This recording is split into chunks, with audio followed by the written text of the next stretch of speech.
Welcome to MKV special tag education. तो dear guys, आज के इस वीडियो में हम 23 अगस्त 2023 को जो एग्ज़ाम कंडक्ट कराया गया है DFCCIL की तरफ से, उसमें फर्स्ट शिफ्ट में जो भी क्वेश्चन पूछे गए हैं वो क्वेश्चंस आपके साथ डिस्कस करने वाले हैं। अगर आपने भी यहाँ पर एग्ज़ाम दिया हुआ है तो आप अपने क्वेश्चंस का आंसर मैच ज़रूर कर लीजिएगा। कौन कौन से क्वेश्चन इस एग्ज़ाम में पूछे गए हैं आपको इस वीडियो में जानकारी मिलने वाली है। अगर आपका एग्ज़ाम आने वाला है तो आपके लिए यह वीडियो बहुत ही इंपॉर्टेंट साबित होगा, और अगर आपने एग्ज़ाम दे चुके हैं तो आप यहां पर सारे क्वेश्चंस देखकर जाइएगा। तो डियर गाइस, अगर आप अभी भी हमारे चैनल पर नए हैं तो सबसे पहले चैनल को सब्सक्राइब जरूर कर लीजिएगा, जिससे कि हमारी सभी वीडियोस के नोटिफिकेशन आपको टाइम टू टाइम मिलते रहें। तो यहां पर आप देख पा रहे हैं, पहला क्वेश्चन पूछा गया था कि focal length of plane mirror is, मतलब जो समतल दर्पण में है, समतल दर्पण में जो फोकल लेंथ होता है वो कैसे होता है। तो यहाँ पर इसका करेक्ट आंसर इन्फिनिटी आ जाएगा। दूसरा क्वेश्चन आपका यहाँ पर पूछा गया था कि जेनस किस वर्ग से संबंधित है। तो जो जेनस है वो टैक्सोनॉमिक कैटेगरी से संबंधित है, यानी टैक्सोनॉमिक कैटेगरी जिन कैंडिडेट्स ने यहाँ पर आंसर करेक्ट लगाया हुआ है उनका आंसर करेक्ट है। तो जिन्होंने जो है टैक्सोनॉमिक टिक किया हुआ है उनका आंसर यहाँ पर करेक्ट हो जाएगा। अगला क्वेश्चन आपका पूछ लिया गया है कि मेंडलीव की सारणी में कितने तत्व रखे गए हैं। तो मेंडलीव की सारणी में यहाँ पर आपको बता दें कि 63 एलिमेंट्स रखे गए हैं। तो जिन कैंडिडेट्स ने यहाँ पर 63 आंसर टिक किया हुआ है उनका यहाँ पर आंसर करेक्ट हो जाएगा कि मेंडलीव की आवर्त सारणी में 63 एलिमेंट रखे गए हैं। अगला क्वेश्चन है कि DFCCIL को कौन सा देश हेल्प कर रहा है, यानी सहायता कर रहा है।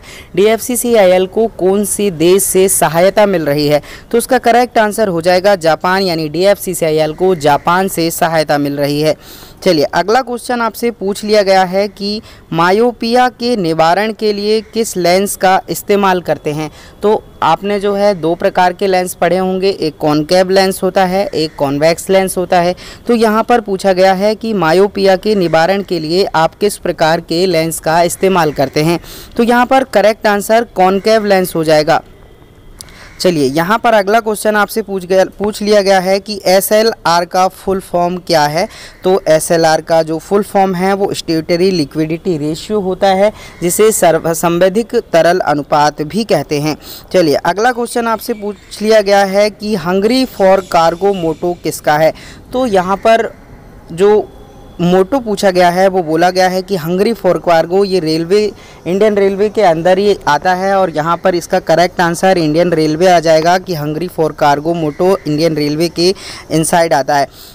एस्टोरीज कौन सी नदी बनाती है। अगला क्वेश्चन आपसे क्या पूछ लिया गया है कि एस्टोरीज कौन सी नदी बनाती है। तो साबरमती, नर्मदा और तापी नदी एस्टोरीज बनाती हैं।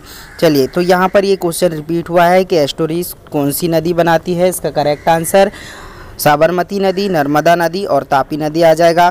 यहाँ पर पूछ लिया गया है कि भारत में सबसे ज़्यादा वर्षा कब होती है और कहाँ होती है। तो यहाँ पर कहाँ होती है और कब होती है। तो जुलाई, अगस्त, सितंबर में भारत में सबसे ज़्यादा वर्षा होती है। चलिए, जुलाई, अगस्त, सितंबर में सबसे ज़्यादा वर्षा होती है। अगला क्वेश्चन आपको पूछ लिया गया है कि जीवन जीने का अधिकार किस आर्टिकल में है। तो आपको जीवन जीने का जो अधिकार है वो आर्टिकल 21 में मिल जाएगा, यानी इसका करेक्ट आंसर 21 है।